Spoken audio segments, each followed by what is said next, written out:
everybody, and welcome back to the Bay Bolts channel for this brand new series that we are calling the Crunch Report. As always, my name is Jake Ricker alongside my co-host Michael Wax. Michael, we talk a lot about the Tampa Bay Lightning on this channel as we are both huge Tampa Bay Lightning fans, obviously, and that's our team that we love to root for here in the NHL. But there are some other hockey teams that are affiliated with the Lightning that I think need to get some light shed on too. So we're going to be talking about the Syracuse Crunch. They just recently started their season. We're going to be recapping a couple of their games and what players to be on the lookout for and who's performing well. So excited to talk about the Crunch today.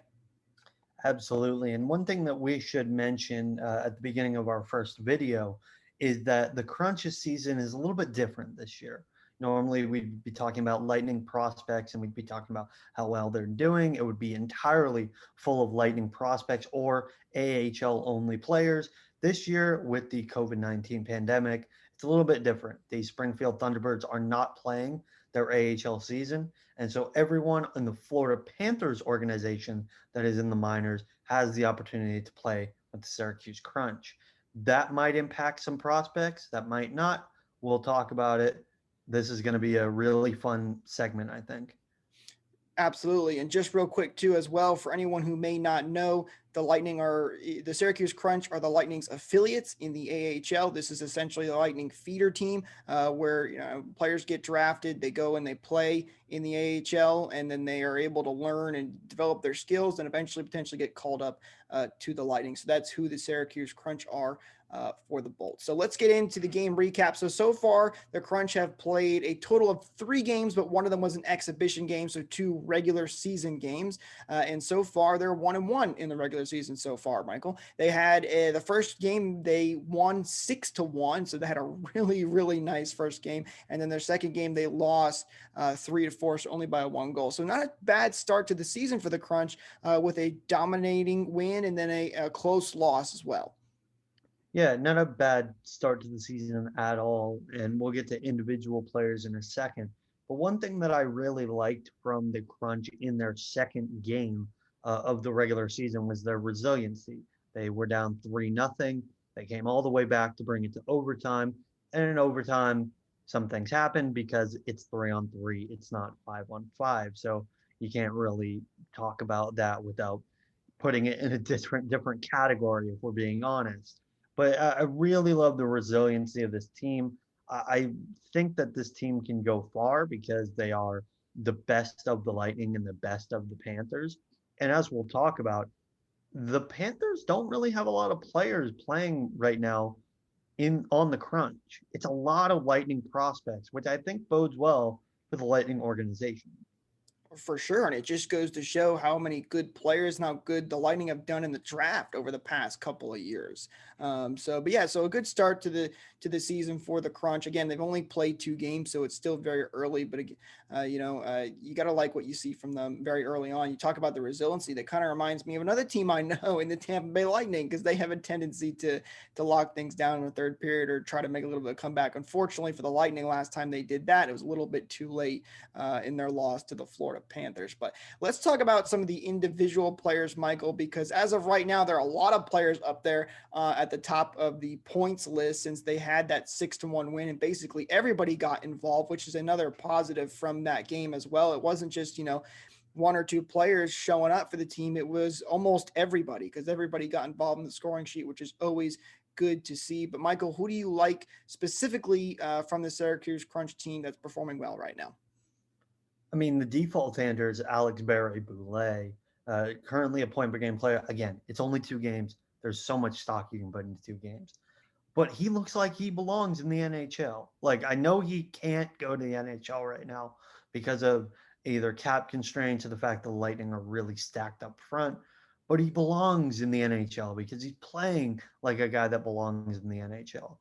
When you get to a certain point as a prospect, you get to that echelon of, all right, you're a little too good for this league.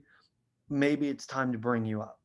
And the Lightning have a couple of those guys, none of which are as probably talented as Alex Barry-Boulet. As far as a surprise goes, I'm actually going to go with another undrafted player who played with the Crunch last year, had a decent little season, but spent a lot of time in the ECHL, and that's Peter Abendinato. I apologize if I got that name wrong. I think I got it right though.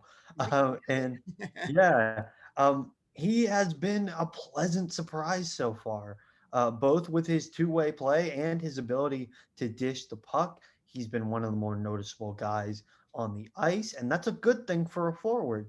So I'm really happy with the way that Peter has played. I'll just stick with his first name because one for one is good enough. But I'm really, really happy with the way that he's played so far this season. It wasn't known whether or not he was going to continue his Syracuse Crunch success after last season because he's 22 years old. Maybe this is his make or break year, but so far he's made it.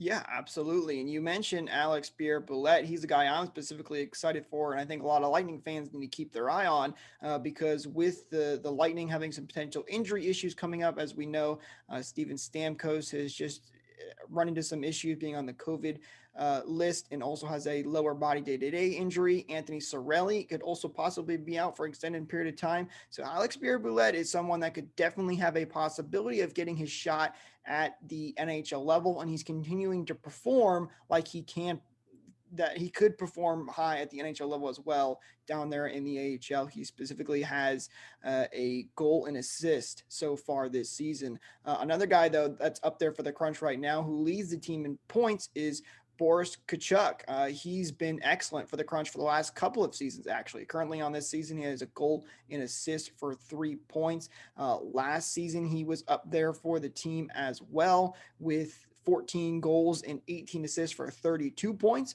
So definitely another guy to keep your eye on. He's having a very good start to the season. And, he's another guy that could potentially, if the Lightning end up running into multiple injuries, that could, maybe get a shot. I think he's probably a little bit lower on the list, but he's definitely shown over the last couple of years that he's got some potential. He's got some potential, 100%. The thing with Kachuk was that, or Kachuk, it really depends on who is talking, how you say it. The thing with him is that, his two-way game is really solid. He's becoming more of a goal scorer. Had 42 goals in his last OHL season. The thing with him has always been skating. And you look at the Lightning, they are a very detail-oriented team when it comes to be able to skate. You look at someone like Mikhail Sergachev. Mikhail Sergachev was a fantastic talent for the Montreal Canadiens organization. Problem was, he wasn't really that type of guy that knew how to be in position and knew how to skate over to his position if he was out of position. And we're talking about AHL, NHL players. These guys know how to skate, but it really, when you're playing against guys that are more of your caliber, you sort of need to step it up a little bit. And the Lightning have done a perfect job of that, both with Sergachev and with the rest of their organization with Barb Underhill. Barb Underhill was the skating coach for the Lightning and the Leafs. I don't think she still is. She might be full time with the Leafs at this point, but she was the coach for Brian Boyle, Mikhail Sergachev, a lot of other Lightning players in camp and on the main roster have learned a lot from her. Braden Point is another one. Not necessarily he knew how to skate, but he's a lot faster than he was when we drafted him. Uh, so I think that's the thing with Kachuk. Like, he has the tendencies to become a top six guy, but he's not quite there yet. And I'm very happy to see him on the top of the AHL scoreboard. I just want to see him maintain that for the entire season. Yeah, I think that's a very, very good point. And you mentioned some of the Lightning players that have gone through the Crunch program. So we know the Crunch has the ability to develop these players into really big superstars, which has been one of the nicest things for the Lightning and the constant flow of prospects that they have had and the constant flow of depth that they've had over the past couple of seasons. So he's definitely got to keep an eye on, though. He's been playing well as of late. We'll have to wait and see if he can continue to do that. But I think from the defenseman side of things, I think another guy to keep an eye on right now is maybe Ben Thomas. He is second on the team in points when it comes to defensemen. First is Riley Stillman, but he is actually a member of the Florida Panthers organization. He's got he's been a defenseman that has looked pretty well. He's up there at the points, and I mentioned that because the Lightning love to play that style of play where defensemen like to get up on the offensive side of things. So it's always good to see what defensemen can kind of fit into that Lightning role. Yeah, absolutely. And I'm not a huge fan of Ben Thomas. I'm gonna be honest with you, as not as a person, but like as a player, he seems to be that guy that is a very, very talented offensive player with significant defensive blemishes. Think of a much less talented Brett Burns. Brett Burns is not a good defender, but he puts up a ton of points. Ben Thomas is pretty much that same guy, and he fell off tremendously last season. It would be wonderful to see him get back to that guy offensively, if not defensively, improve his game as well. It's going to be tough when it comes to the defenseman because with no Cal Foot and from what right now it seems no Dominic Machine as well, you're relying on Luke Witkowski and Ben Thomas as well as the newcomers in Sean Day and Alex Green to man the defense. That is not a recipe for success. It's worked out so far, but when you're relying on a couple of veterans who aren't the cream of the crop and a bunch of young guys who aren't ready for the AHL yet, that spells a problem for me.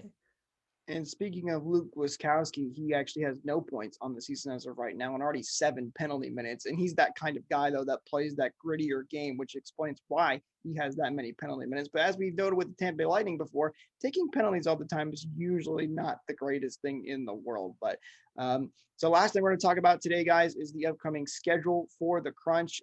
By the time you're seeing this video, they probably have already played. But as of this recording, they're playing tomorrow on Saturday, February the 13th. And then they have two more games later that week. They're playing on Wednesday, February 17th. And then they are playing on February 20th, which is next Saturday.